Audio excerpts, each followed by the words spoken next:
அன்புடன் கோவிந்தராஜுலு. மணல்மேடு வெதர்மேன் வானிலை ஊடக நேயர்களுக்கு மதிய வணக்கம். இன்றைக்கி டிசம்பர் 7ஆம் தேதி 2024ஆம் வருடம் சனிக்கிழமை மதிய அறிக்கை இது. அதாவது நம்ம ஏற்கனவே எதிர்பார்த்தபடி இந்திய வானிலை ஆய்வு மையம் தாழ்வு பகுதி தென்கிழக்கு வங்கக்கடலில் உருவானதாக அறிவிப்பு, அதாவது அதிகாரப்பூர்வமாக அறிவிச்சிருக்காங்க.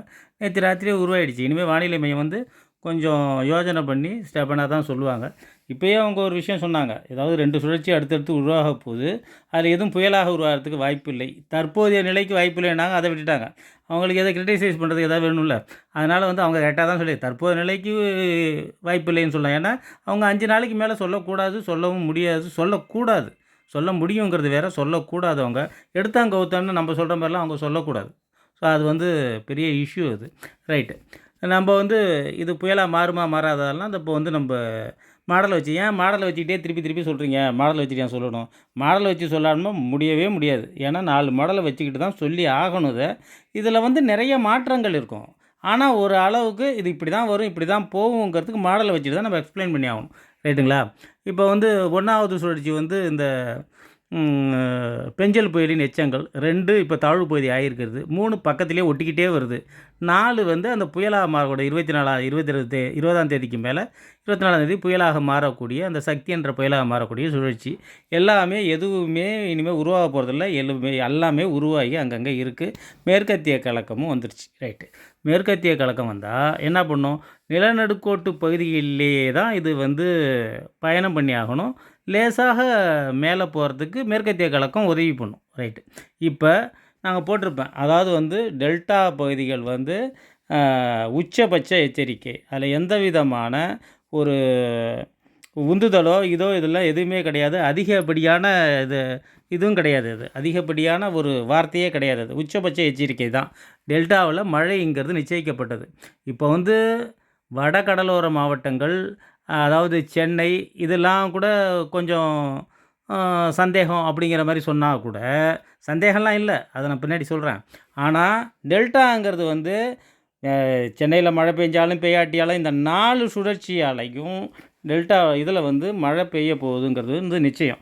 நான் இப்போதைக்கு 4 சுழற்சி, அதுக்கப்புறம் பாக்கி 2 இருக்குது. அதாவது 25 டிசம்பர், அதுக்கப்புறம் ஜனவரி 7 ஒன்று இருக்குது. ரைட்டு.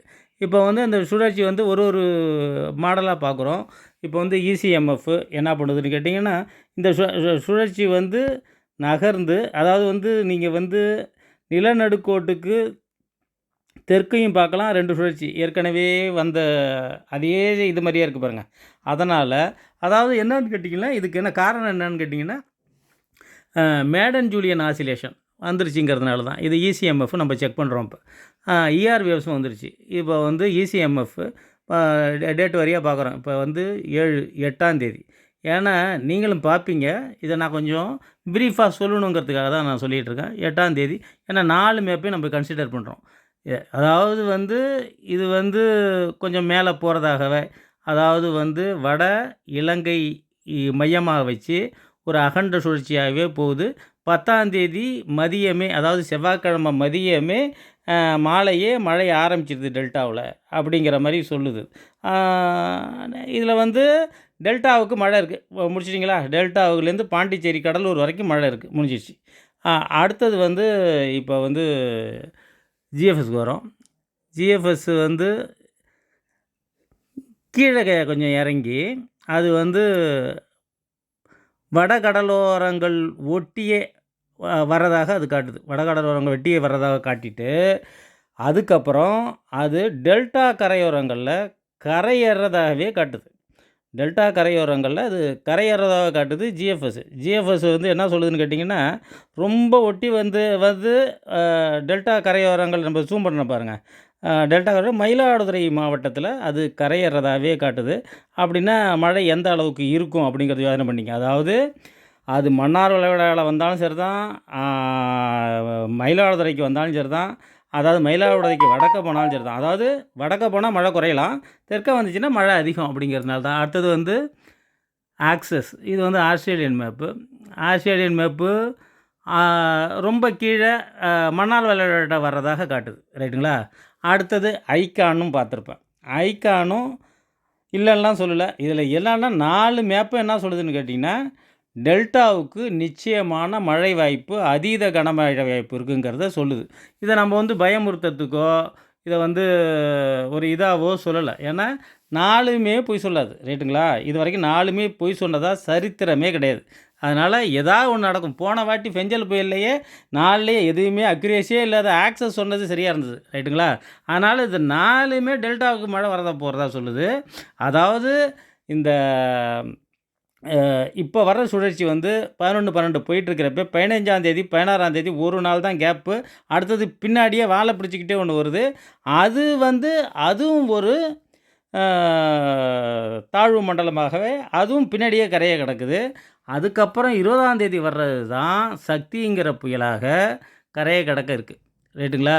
இப்போ வந்து மழை, இடி மேப் இது. மழை, இடி மேப்லயும் பார்க்குறோம். மழை, இடி மேப்பு இது வந்து ஐகான். ஃபர்ஸ்ட்டு பார்க்குறது ஐகான். ஏன்னா அப்படியே தான் நம்ம வந்தோம். ஐகானில பார்க்குறோம். ஐகான் வந்து ஒரு லெவலா தான் காட்டும். 4 நாள் மேப் தான் காட்டும். அதுவும் டெல்டாவில மழை இருக்கிறதாவே காட்டுது. அதாவது 8, 9 அ 9லாம் எவ்வளோ இலங்கை நெருங்கி வந்துருச்சு பாருங்க. இலங்கை நெருங்கி வந்துருச்சு. 10 டெல்டா கரையோரங்கள தொட்டுடுச்சு.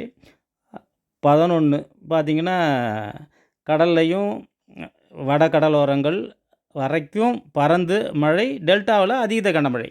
அப்படிங்கிற மாரி என்ன காட்டுதுங்க? ஐகான் மேப்பு இது. இது வந்து ஐகான் மேப்பு. அடுத்த மேப் செக்ஷன் எடுக்கும். அடுத்த மேப் செக்ஷன் எடுத்தோம்னா, இது வந்து 13ஆம் தேதியோட நிறுத்திடும். அதுக்கு மேல அது போகாது. 5 நாள் தான் இது அக்யூரசி. அதுக்கு மேல அது காட்டவும் காட்டாது. ஓகேங்களா? Icon map.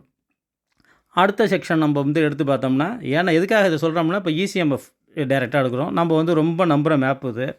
அ இது வந்து 8, 9, 10 பாருங்க. 10ஆம் தேதி 10ஆம் தேதி மாலையே தொட்டுடுதாக 10ஆம் தேதி மாலையே தொட்டுடுது. 6 மணிக்கெல்லாம் தொட்டுடுது.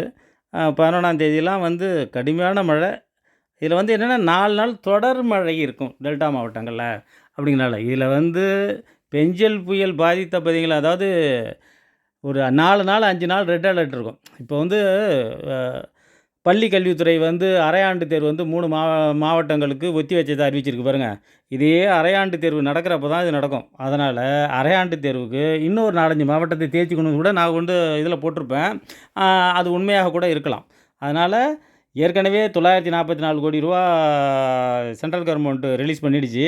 இது இப்பயும் ஏன்னா பாதிக்கும்னு சொல்றேன். எனக்கு பாதிக்கணுங்கிறது வந்து எனக்கு ஆசை கிடையாது. ஆனா, நான் முன்னெச்சரிக்கைக்காக சொல்றேன். அடுத்தது தயாராகிக்கணும் அரசு. அரசு இயந்திரம் வந்து திணறிப் போகிற அளவுக்கு இந்த மழை இருக்கும். டெல்டா கரையோர மாவட்டங்கள்ல மழை பெஞ்சு அரசு இயந்திரம் திணறிப் போகும் இதெல்லாம் பண்றதுக்கு.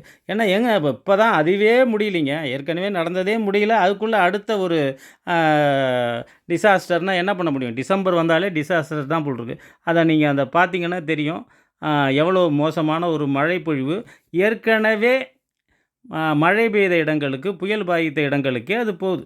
அப்படிங்கிறது தான் இப்போ வந்து பெரிய விஷயம். கடலூர் வந்து எப்படியா இருந்தாலும் 4 சிஸ்டத்தில 2 சிஸ்டத்தில எப்படியா இருந்தாலும் கடலூர் மாட்டும், பாண்டிச்சேரி மாட்டும். ரைட்டுங்களா?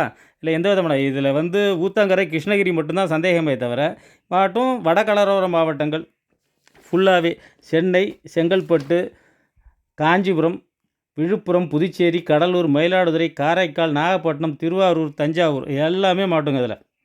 தெற்கு டெல்டாவில தென் மாவட்டங்கள்ல மழையே இல்ல. 41% குறைவு. அதெல்லாம் போயி ப்ளஸ் எக்ஸஸ்ல 20% இருக்கும். ஆ தென் மாவட்டங்கள்ல. வட இது டெல்டா மாவட்டங்கள்ல கிட்டத்தட்ட 70, 80% அதிக மழை பெய்யறதுக்கான வாய்ப்பு இருக்கு. இது எதுக்காக நான் சொல்றேன்னா, இது அவசர பதிவுன்னு எதுக்காக நான் போட்டேன்னு கேட்டீங்கன்னாலே காரணம் இதுதான். இது வந்து நிச்சயமான மழை வாய்ப்புங்கிறது இருக்கு. அலட்சியம் பண்ணாங்க. இன்னைக்கு வந்து நல்ல பிள்ளையா இருக்கிற மானம், நாளைக்கு கெட்ட பிள்ளையா மாறிடும். இன்னைக்கு என்னடா நல்லா வெயில் அடிக்குது. எல்லாம் எருவு போட்டுட்டு இருக்காங்க. எல்லாம் களம் பறிச்சுட்டு இருக்காங்க. எல்லாம் சரிதான். முதல்ல பயிர் தேறுமாங்கிறத நம்ம பார்க்கணும். ரொம்ப முக்கியமான விஷயம். அதுக்காக தான் நான் சொல்லியிருப்பேன். அது உங்க யோசனைக்கே விட்டுடுறேன். எருவு போடுறதெல்லாம் பார்த்துட்டு செய்யுங்க. இத வந்து வானிலை அறிக்கைய வந்து ஃபாலோ பண்ணுங்க. நீ ஏன் சொல்றதுன்னு கேட்டீங்கன்னா, இதுக்காக தான். ஏன்னா இன்னும் 2 நாள் தான் இருக்கு. ரொம்ப நாள்லாம் இல்ல. இன்னைக்கு வந்து சனி, ஞாயிறு, திங்கள், செவ்வாய்க்கிழமை நைட்லேருந்து உங்களுக்கு தெரியும். ஐய்யய்யோ! நல்லா இருந்த மானம் இந்த மாரி பண்ணுதே. தொடர் மழைங்க. ஒரு 2, 3 நாள் தான் கேப் இருக்கும். கிட்டத்தட்ட 15 நாள் தொடர் மழை பெய்ய போகுது.